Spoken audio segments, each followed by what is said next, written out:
aqui conosco o Dr. Roberto de Carvalho Santos. Bom dia. Bom dia, Lino. Bom dia, ouvintes. Tá tudo bem? Graças a Deus. Hoje queremos ouvir falar a respeito de um assunto importante, a aposentadoria especial do deficiente. É um assunto que vai abranger muita gente. Doutor Roberto, quem pode ser considerado deficiente para fins previdenciários?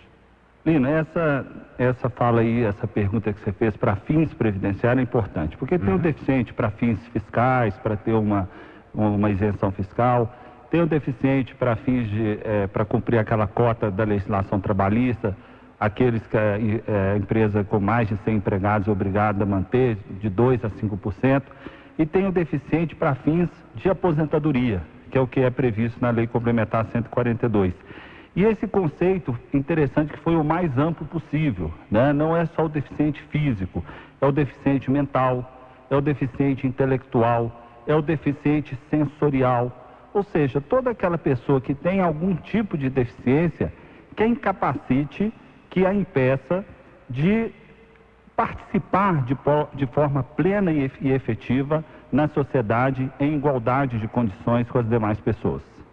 Então, Roberto, a aposentadoria do deficiente está valendo a partir de quando? A partir da publicação da Lei 142, de 8 de maio de 2013, essa lei ela estabeleceu um prazo de validade para que ela efetivamente entrasse em vigor, que foi de 6 meses. Então, a partir de 4 de dezembro de 2013, a lei adquiriu eficácia plena. Então, desde o início, né, de dezembro de 2013, esse direito já está assegurado pela legislação. Dezembro do ano passado. Doutor Roberto, todos os segurados têm direito à aposentadoria do deficiente ou somente os que estão empregados no momento? Isso é interessante. Quando vamos analisar a aposentadoria, por exemplo, especial, a clássica, que é aquela de área insalubre, quem trabalha em condições especiais em seu ambiente de trabalho, exposto a ruído, agentes biológicos, agentes físicos e químicos, hoje o INSS só concede para o empregado e para o membro de cooperativa de trabalho ou cooperativa de produção. Inclusive, isso é objeto de muitos questionamentos judiciais, várias ações também reivindicando esse direito para os autônomos, os empresários, aposentadoria especial em área insalubre.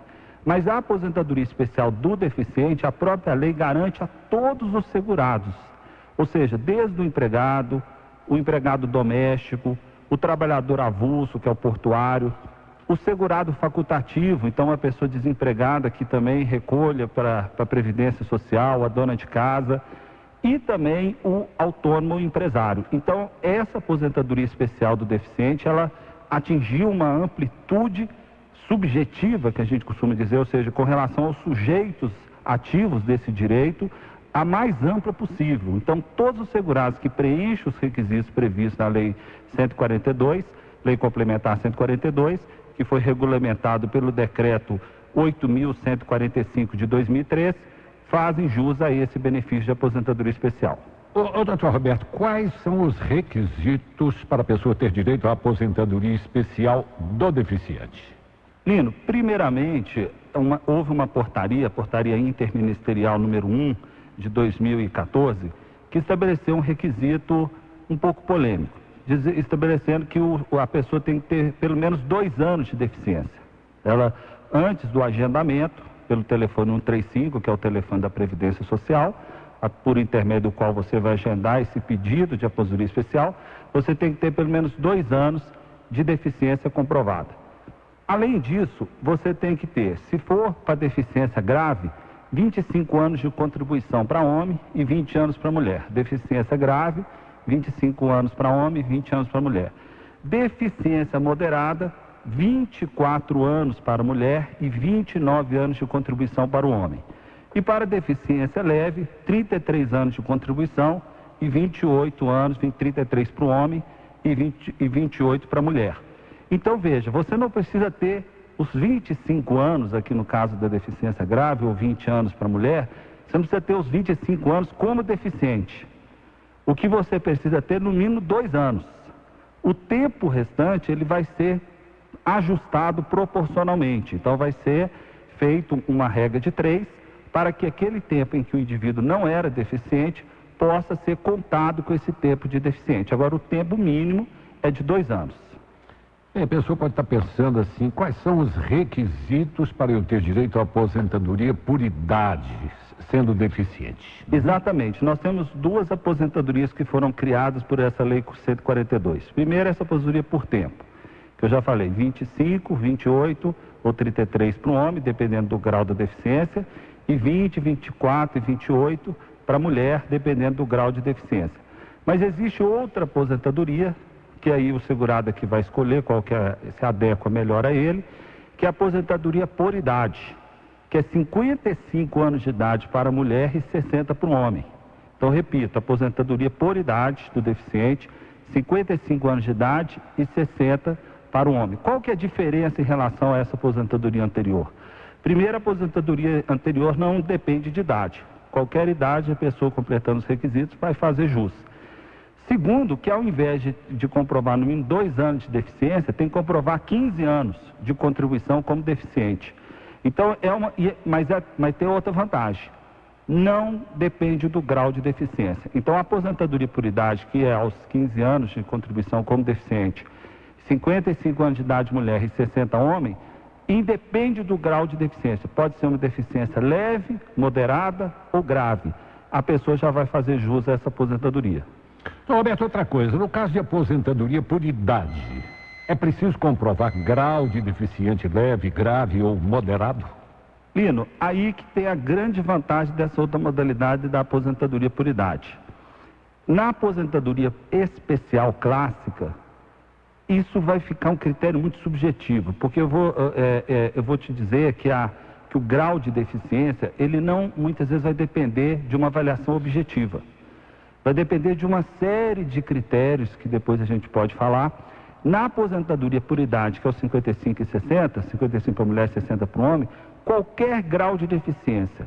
Agora, o que é necessário é que pelo menos a pessoa comprove que tem pelo menos 15 anos de deficiência. Tem mais perguntas, o pessoal fica muito atento a essa questão. Quer ver uma pergunta boa? Como fixar a data de início da deficiência? O que o segurado precisa levar no dia da perícia do INSS? Olha, essa pergunta também é crucial, porque a prova só testemunhal, ela não é suficiente para comprovar o grau de deficiência, nem quando iniciou-se a deficiência. Então, eu aconselho o segurado levar relatórios médicos, exames complementares, prontuários médicos. A gente sabe que o prontuário é um documento dos pacientes, do segurado e não do hospital. Então, você pode solicitar a cópia desses prontuários, porque se você chegar numa perícia hoje no INSS, dizendo que você é deficiente, que você tem um grau de deficiência moderado, leve ou grave, mas se você não fixar quando iniciou provavelmente uma data de início provável da deficiência, isso vai comprometer muito o seu direito. Porque na aposentadoria por idade você tem que ter pelo menos 15 anos de deficiência. Na outra aposentadoria, o mínimo é 2 anos. Mas quanto maior o tempo de deficiência, mais cedo o indivíduo vai se aposentar. Então, é preciso que apresente elementos probatórios, documentais, relatórios, exames, qualquer documento, porque a prova testemunhal ela possa até ser utilizada, mas em caráter complementar e não somente a prova testemunhal. Então, eu tenho percebido que muitos segurados estão pedindo essa aposentadoria especial de deficiente sem ter esses documentos probatórios e estão tendo benefício negado pelo INSS. Então, Roberto, olha que pergunta legal aqui. Olha, quais são as perícias que o INSS vai realizar para definir a data da deficiência e o grau da deficiência? As questões social e econômica serão avaliadas ou somente a análise médica? Lino, no site do INSS tem uma resposta que fala exatamente o que você perguntou. Dizendo assim, um cadeirante que tem carro adaptado pode ser considerado deficiente moderado. Um deficiente que usa o transporte coletivo pode ser considerado deficiente grave. Então o INSS, e aí que vem a nossa crítica à regulamentação dessa lei, que vai utilizar critérios um pouco duvidosos e até mesmo subjetivos. O INSS vai fazer perguntas, por exemplo, se a pessoa consegue vestir-se, se ela precisa de auxílio de terceiro, se ela usa transporte coletivo ou individual, se ela sabe cozinhar, se ela sabe fazer compras e contratar serviços, se ela tem relacionamento íntimos, se ela exerce uma vida política de cidadania. Ou seja, são questões que foram inseridas aqui num questionário que muitas vezes, às vezes o indivíduo ele tem uma dificuldade muito grande, são as chamadas barreiras externas, mas por causa de uma pergunta mal respondida, ele pode ser enquadrado, ao invés de uma deficiência leve, numa grave, ser enquadrado numa deficiência moderada. E aí fica esse alerta. O INSS não vai avaliar só, por exemplo, o grau de surdez, só o grau de perda da acuidade visual, só se você se movimenta ou não movimenta com as duas pernas, ou se você tem uma tetraplegia. O que o INSS vai avaliar? Também o seu comportamento na sociedade, na casa e no trabalho. Ou seja, quanto maiores forem as barreiras que esse indivíduo tiver, então se ele morar na Zona Sul, ele não vai ser um deficiente, mesmo que ele tenha uma deficiência grave, segundo esses critérios aqui, ele pode ser considerado até um deficiente leve.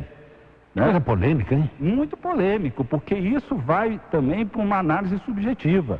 Tanto é que a avaliação que a INSS hoje faz é a avaliação médica e a avaliação feita por um assistente social, que pode, inclusive, fazer uma visita lá na residência do segurado para saber como é que ele interage com a sociedade, se aquela região tem preconceito, tem discriminação, se ele consegue utilizar o transporte coletivo ou não, se ele tem carro. Então, eu até dou uma dica para as pessoas, leiam esse questionário, né? Esse questionário está lá na portaria interministerial número 1, de 27 de janeiro de 2014. Seguramente está na internet, né? Seguramente está na internet, é uma portaria da AGU, do Ministério da Previdência Social e da Secretaria de Direitos Humanos. Então vocês vão perceber que o que o perito vai fazer? Ele vai pontuar. Ele vai dizer, ó, se o cara consegue se vestir sozinho, ele tem um ponto. Se ele consegue vestir com a ajuda de terceiro, ele tem uma pontuação maior. E esse critério é que vai definir o grau de deficiência. Que coisa complicada. Doutor Roberto, nós precisamos falar mais a respeito disso. Obrigado pela visita mais uma vez. Um grande abraço a todos.